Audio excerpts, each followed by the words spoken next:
سورۃ العنکبوت کی آیت نمبر 67۔ الحمدللہ وکفی وسلام علی عبادہ الذین اصطفی، خصوصاً علی سید الرسل وخاتم الانبیاء وعلی آلہ واصحابہ الاتقیاء۔ اما بعد فاعوذ باللہ من الشیطان الرجیم، بسم اللہ الرحمن الرحیم۔ اولم يروا انا جعلنا حرما آمنا ويتخطف الناس من حولهم افبالباطل يؤمنون وبنعمة الله يكفرون ومن اظلم ممن افترى على الله كذبا او كذب بالحق لما جاء أليس في جهنم مثوى للكافرين۔ اولم يروا انا جعلنا حرما آمنا، کیا یہ لوگ اس بات کو نہیں دیکھتے کہ بے شک ہم نے بنایا حرم کو امن کی جگہ، وَيُتَخَطَّفُ النَّاسُ مِنْ حَوْلِهِمْ، جبکہ لوگ اچک لیے جاتے تھے اس کے دائیں بائیں سے۔ أَفَبِالْبَاطِلِ يُؤْمِنُونَ، کیا جھوٹ پہ یہ لوگ ایمان لاتے ہیں؟ وَبِنِعْمَةِ اللَّهِ يَكْفُرُونَ، اور اللہ کی نعمت کا انکار کرتے ہیں۔ وَمَنْ أَظْلَمُ مِمَّنِ افْتَرَى عَلَى اللَّهِ كَذِبًا، اور اس سے بڑا ظالم کون ہوگا جس نے اللہ پہ جھوٹا الزام لگایا۔ او کذب بالحق لما جاء، یا اس سے بڑا ظالم کون ہوگا جس نے حق کو جھٹلا دیا جبکہ حق اس کے پاس آ چکا۔ الیس فی جہنم مثوی للکافرین، کیا نہیں ہے جہنم میں ٹھکانہ کافروں کا۔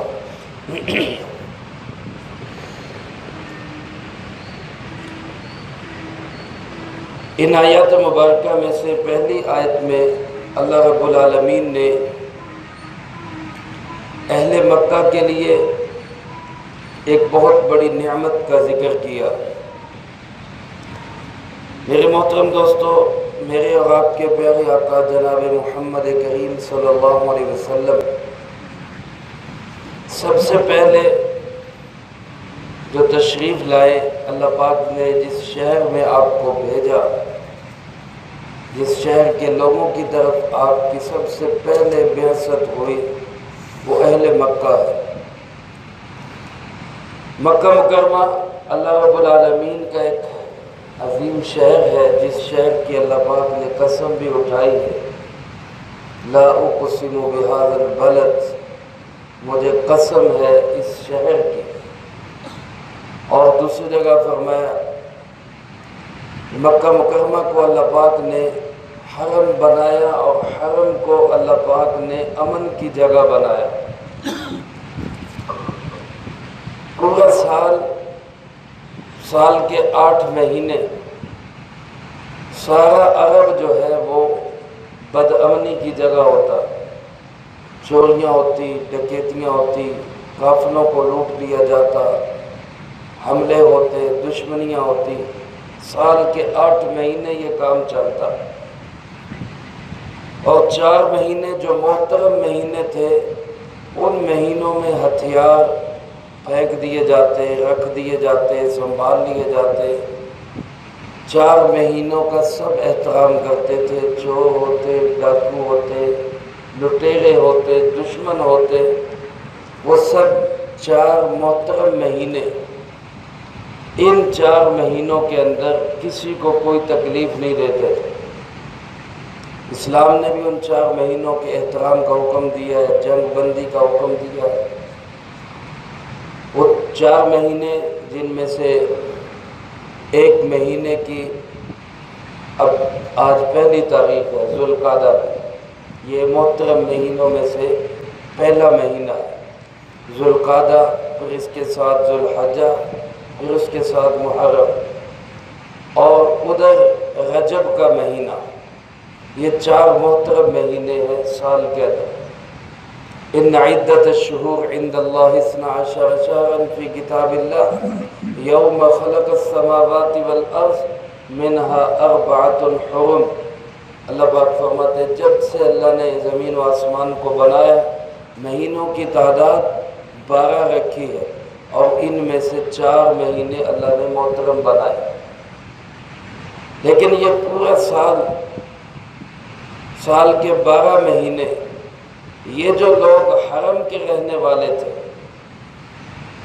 جو مکہ مکرمہ کے اندر خاص جگہ ہے حرم جہاں پہ قریش رہتے تھے، ان کی ایسی عزت اور ان کا ایسا احترام اور ان کی ایسی عظمت اللہ نے تمام لوگوں کے دلوں میں رکھی تھی کہ پورا سال ان کو کوئی تکلیف نہیں دیتا تھا، ان کو کوئی تنگ نہیں کرتا تھا۔ اللہ نے ان کو ایسا عظمت والا بنایا تھا، ایسا ان کو شان و شوکت والا بنایا تھا۔ یہ اللہ رب العالمین کی طرف سے اہل حرم کے لیے یہ ایک خاص کرم نوازی تھی۔ اللہ پاک نے اسی کرم نوازی کا ذکر کیا، ورنہ جو عام لوگ تھے حرم سے باہر جو رہتے تھے وہ 8 مہینے کہیں سفر نہیں کر سکتے تھے، کہیں آ جا نہیں سکتے تھے۔ حرم کے رہنے والے بڑے اطمینان کے ساتھ سردی کے موسم میں یمن کی طرف سفر کرتے، گرمی کے موسم میں شام کی طرف سفر کرتے۔ کوئی چور، کوئی ڈاکو، کوئی لٹیرا ان کو کوئی نقصان نہیں دیتا تھا، ان کا احترام کرتے تھے کہ یہ حرم کے رہنے والے۔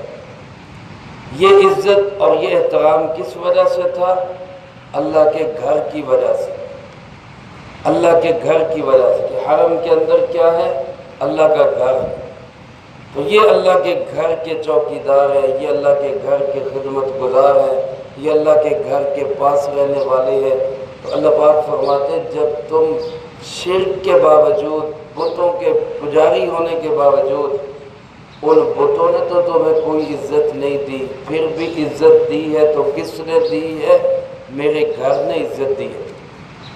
سورۃ قریش میں بھی اللہ پاک نے اسی نعمت کا ذکر کیا، فرمایا لإیلاف قریش ایلافہم رحلۃ الشتاء والصیف فلیعبدوا رب ھذا البیت الذی اطعمہم من جوع وآمنہم من خوف۔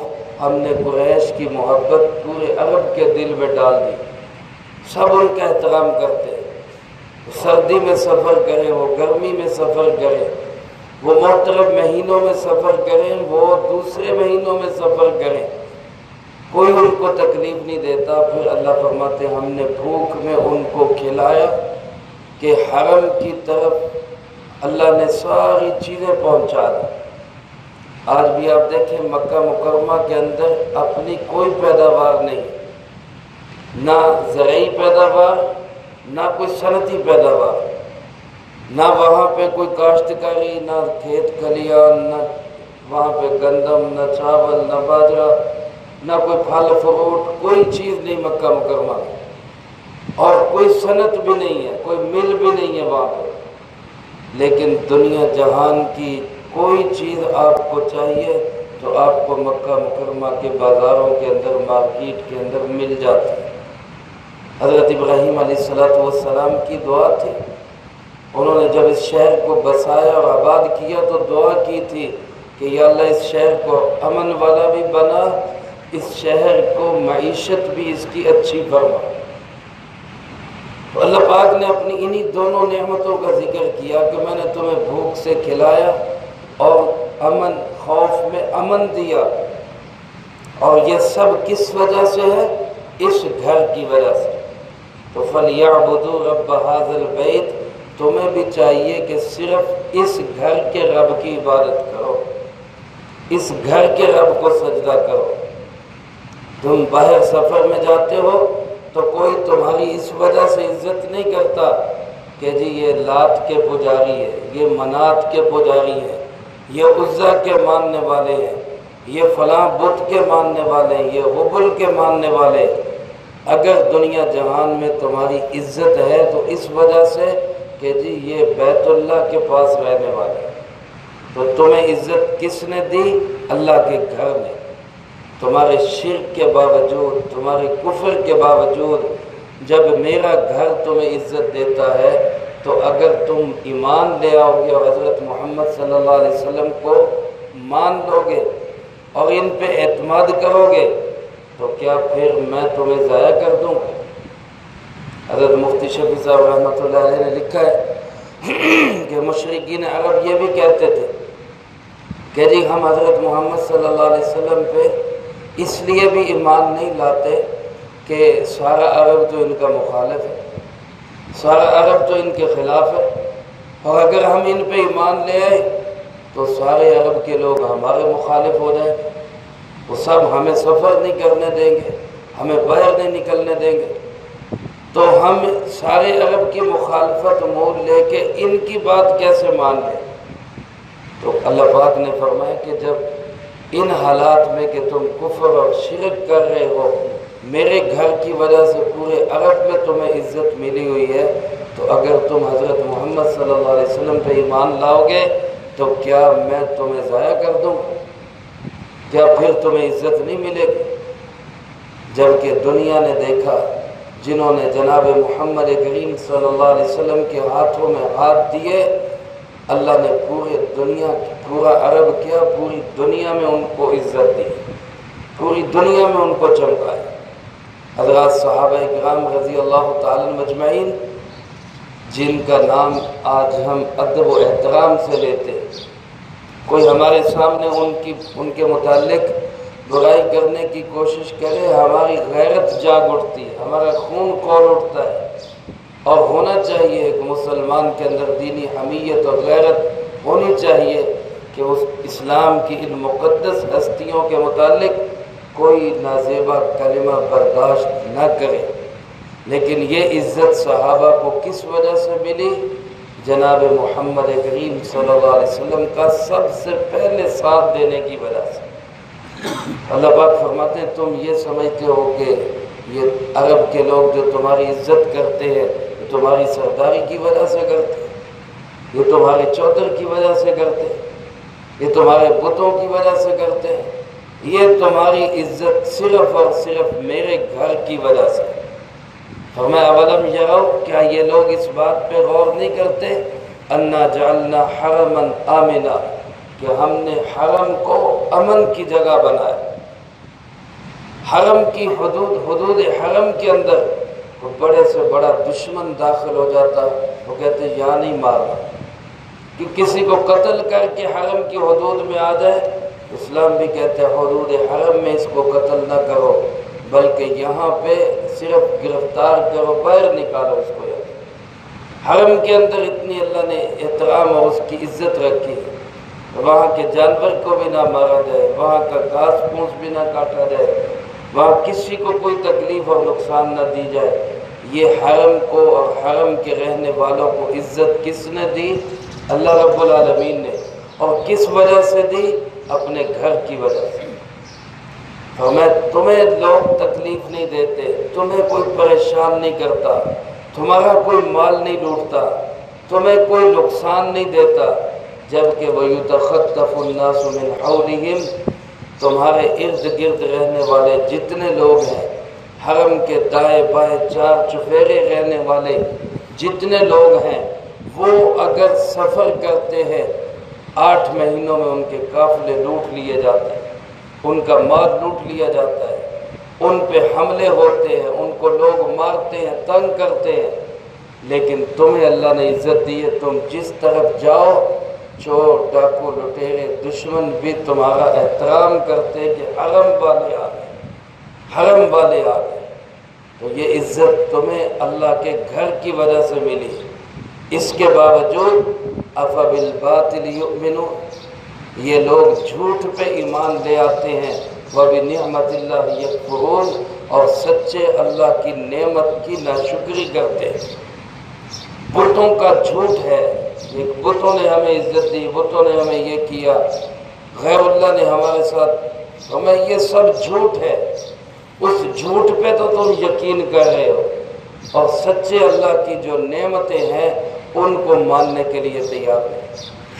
میرے محترم دوستو، انسان جب عقیدے اور نظریے کے لحاظ سے کمزور ہو جاتا ہے تو پھر انسان اپنے تجربات پہ تو یقین کرتا ہے، اللہ کی ذات کو جھٹلا دیتا ہے۔ وہ اپنی دوائیوں پہ تو یقین کرنے لگ جاتا ہے، اللہ کی ذات کو ٹھکرا دیتا ہے۔ اس کو پھر اپنے روپے پیسے پہ تو یقین ہوتا ہے، اللہ کی ذات پہ اعتماد نہیں رہتا۔ پھر وہ لوگوں پہ تو اعتماد اور یقین کر لیتا ہے۔ ایک شخص کو کسی نے کہا کہ بھائی یہاں مسجد کی خدمت کرو، تمہیں مسجد کے لیے ہم خادم رکھنا چاہتے ہیں۔ ایمان کمزور تھا اس کا، کہنے لگا اچھا جی میں مسجد کی خدمت کرتا ہوں، لیکن مجھے یہ بتائیں کہ میرے کھانے پینے کا کیا ہوگا، میرے کھانے پینے کا کیا ہوگا؟ لوگوں نے کہا بھائی اللہ کے گھر کی خدمت کرو گے تو اللہ تمہیں بھوکا تو نہیں مارے گا، اللہ کھلائے گا پلائے گا تمہیں، اللہ کے گھر کی خدمت کرو۔ نہیں وہ تو ٹھیک ہے، وہ تو ٹھیک ہے، کوئی ہونا بھی چاہیے نا، پتہ بھی تو لگے کتوں آئے گا۔ وہ کرتے کراتے مسجد کے پڑوس میں ایک یہودی رہتا تھا یا کوئی عیسائی رہتا تھا یا کافر کوئی رہتا تھا، اس نے اپنے ذمہ لے لیا کہ جناب 2 وقت کا کھانا اس مسجد کی صفائی کرنے والے خدمت کرنے والے کو میرے گھر سے آئے گا۔ اب وہ کہتا جی ٹھیک ہے، اب ہو گئی تسلی، اب تسلی ہو گئی۔ تو لوگوں نے کہا کہ تو اس لائق ہی نہیں کہ تو مسجد کی خدمت کر سکے، تجھے اللہ کی ذات پہ اعتماد نہیں۔ ایک غیر مسلم نے کہا کہ میں تمہیں 2 وقت کا کھانا دوں گا، اس پہ تمہیں اعتماد ہو گیا۔ یہ واقعہ حضرت تھانوی رحمۃ اللہ علیہ نے اپنی کتاب پسندیدہ واقعات میں نقل کیا اور فرماتے جب انسان کا یقین کمزور ہو جاتا ہے، ختم ہو جاتا ہے، تو پھر وہ باطل پہ کافر پہ تو یقین کر لیتا ہے، اللہ کی ذات پہ اس کو یقین نہیں رہتا، اللہ کے وعدوں پہ اس کو یقین نہیں رہتا۔ آج ایمانداری سے بتائے IMF، امریکہ، ورلڈ بینک، دوسرے تیسرے ادارے جو باطل ادارے ہیں، جتنا ہمیں ان پہ یقین ہے، کیا اللہ کی ذات پہ بھی ہمیں اتنا یقین ہے؟ اللہ پہ بھی اتنا اعتماد ہے؟ یہ ہماری گراوٹ ہے، ہمارے عقیدے کی گراوٹ اور نظریے کا ہمارا کمزور پن ہے۔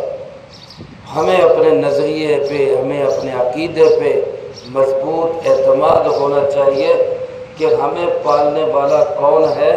وہ امریکہ نہیں ہے، وہ اللہ ہے۔ ہماری روزی روٹی کا مالک ورلڈ بینک یا کوئی اور ادارہ نہیں ہے، ہماری روزی روٹی کا مالک اللہ ہے۔ جب اللہ سے رشتہ جڑ جاتا ہے تو پھر انسان بہادر ہو جاتا ہے، مضبوط ہو جاتا ہے، پھر انسان دلیری سے فیصلے کرتا ہے۔ لیکن جتنا اللہ سے کٹ جاتا ہے اتنا ہی کمزور ہوتا جاتا ہے، اتنا ہی بزدل ہوتا جاتا ہے، اتنا ہی اس کے فیصلوں کے اندر بھی وہ کمزوری آتی چلی جاتی ہے۔ کبھی کوئی فیصلہ کرے گا، کبھی کوئی فیصلہ کرے گا۔ تو اللہ پاک شکوہ کرتے کہ یہ لوگ جھوٹ کو تو مان لیتے ہیں، اللہ کی نعمتوں کی ناشکری کرتے ہیں۔ فرمایا ومن اظلم، اس سے بڑا ظالم کون ہوگا جو اللہ پہ جھوٹا الزام لگائے۔ اللہ پہ جھوٹا الزام لگانے کا مطلب کہ بتوں کی عبادت کرے، بتوں کی پرستش کرے اور یہ کہے کہ یہ کرنے کا حکم ہمیں اللہ نے دیا۔ بیت اللہ جس کے پاس ہو، اللہ کا گھر جس کے پاس ہو، توحید کا مرکز جس کے پاس ہو، ایک اللہ کے سامنے جھکنے کی جگہ جس کے پاس ہو، اس جگہ پہ رہ کے وہ کہے کہ نہیں لات اور منات اور بت کی عبادت ہوگی، اس سے بڑا ظالم اور کون ہوگا؟ مسجد جو اللہ سے مانگنے کی جگہ ہے، ان المساجد للہ فلا تدعوا مع اللہ احدا، مسجدیں اللہ کی ہیں، اللہ کے گھروں میں اللہ کے غیر کو نہ پکارو۔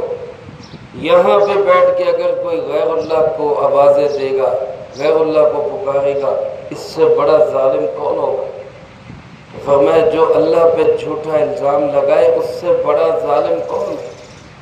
اور کذب بالحق لما جاء، یا وہ شخص بھی بڑا ظالم ہے کہ جب حق اس کے پاس آ جائے تو وہ پھر حق کو ٹھکرا دے، حق کو جھٹلا دے۔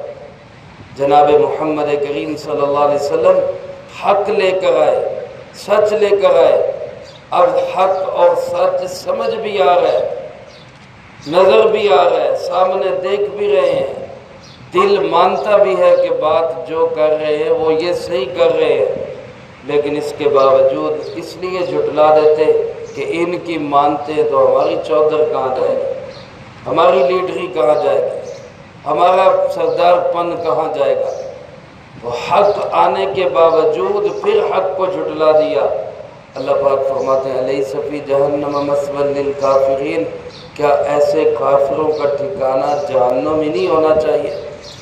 کیا ایسے کافروں کے رہنے کی جگہ پھر جہنم کوئی نہیں بننا چاہیے کہ جو اللہ کی نعمتوں کی تو ناقدری کرے اور باطل پہ اور بتوں پہ ایمان رکھے؟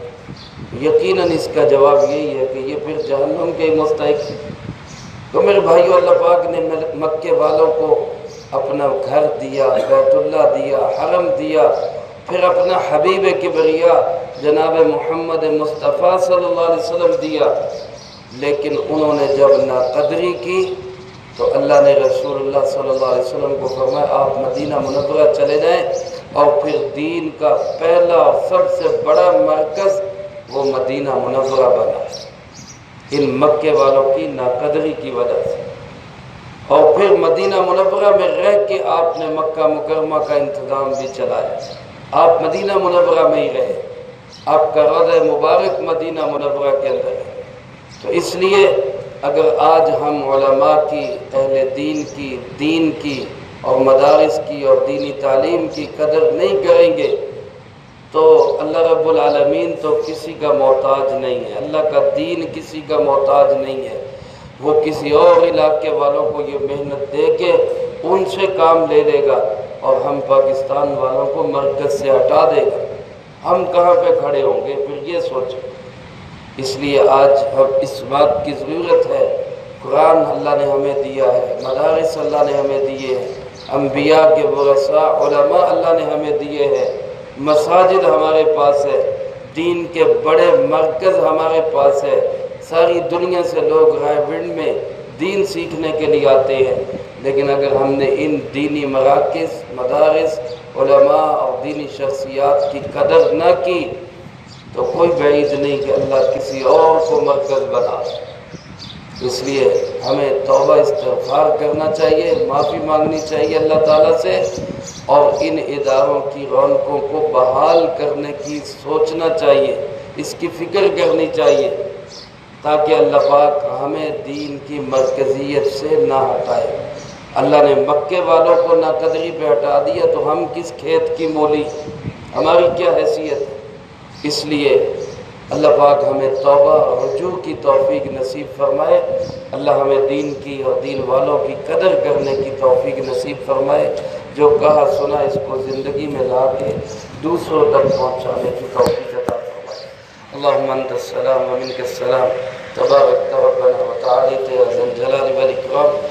اللہم اعنا علی ذکرک و شکرک و حسن عبادتک، اللہم احسن عاقبتنا فی الامور کلها وأجرنا من خزي الدنيا وعذاب الآخرة، اللهم باقية كباقية الوليد، اللهم استر عوراتنا وآمن روعاتنا، اللهم إنا نجعلك في نحورهم ونعوذ بك من شرورهم، ربنا تقبل منا إنك أنت السميع العليم وتب علينا إنك أنت التواب الرحيم، وصلى الله على النبي الكريم وعلى آله وأصحابه أجمعين برحمتك يا أرحم الراحمين۔